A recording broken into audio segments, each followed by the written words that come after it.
Hey guys, I'm Dr. Tobisch with Whitefish Chiropractic. In these next couple videos, I'm going to talk a little bit about the relationship between golfing and low back pain. More specifically, I'm going to talk about how deficits in stability and mobility in other areas of the body are oftentimes actually the driving force behind the pain that we feel in our low back. So a lot of times we're too quick to point the finger at the low back because that's where we're feeling our pain. But in reality, if we want to figure out why we're feeling pain there, we need to look above and below. So the golf swing is obviously a huge rotational movement, but if we're looking at the structure of the lumbar spine, it's not really built to rotate well. And let me show you what I mean by that. So here's a little model of our low back. You can see these joints here, these facet joints, they're very vertically oriented. Well, that makes us really good at bending forward and backwards in the lumbar spine, but look at what happens when I try to rotate. Barely any movement before those two bones bang right into each other.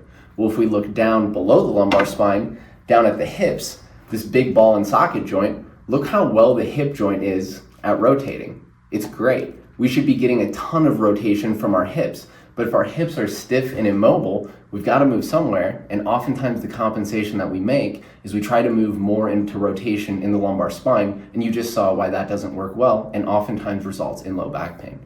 So next up, I'm going to show you a quick assessment that you can do at home to see how your hips are moving. And if you don't have great hip mobility, I'm going to show you some easy exercises that you can start doing at home to improve your hip mobility and start taking some of that stress off of your low back. All right, guys, this is the test that we're going to use to check your hip mobility, specifically your hip internal rotation. So all you need to do is take a seat, pop one of your shoes off, line it up perpendicular with your foot, get the toe of your shoe even with the inside of your foot.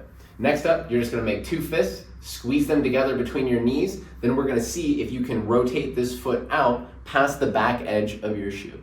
So squeeze these together, rotate that foot out. As you can see, I barely make it, but I could definitely improve. So next up, I'm going to show you some simple exercises to improve your hip mobility. First thing we're going to look at to start improving hip internal rotation is going to be a little bit of foam rolling of the muscles in the outer hip. So you can take that foam roller, get it right under those muscles. You can cross this leg over the other knee to put some tension on those. Then from here, you can roll up and down, kind of find those tight, tender spots, spend some time there, work some tension out. You can spend about 1 to 2 minutes doing this. The next exercise we're going to look at will have you get down on the floor into this 90-90 position. So 90 degrees at the hip, 90 degrees at the knee. You can post up on your backside arm. First thing that you can do is start to reach forward out over the front of the knee. This will give you a good stretch in the hip and the external rotators. You can hang out here for a second, feel that nice stretch. Then we're going to use the muscles. So we're going to have you push the knee down into the floor to bring yourself back up. If you do it slow and controlled, it's a great way to get tension out of the muscles in the outer hip. Other thing we can do from this position is we can rock backwards and force this backside hip into internal rotation. So you can sit back, stretch the joint capsule for 5 to 8 seconds, then come out of it. You can do 3 to 4 sets of each of those on each side. The last exercise we're going to look at is called a hip airplane. So all you need is something to hold on to in front of you. From here, we'll have you get into a little bit of a split stance, then you're going to hinge forward at the hips.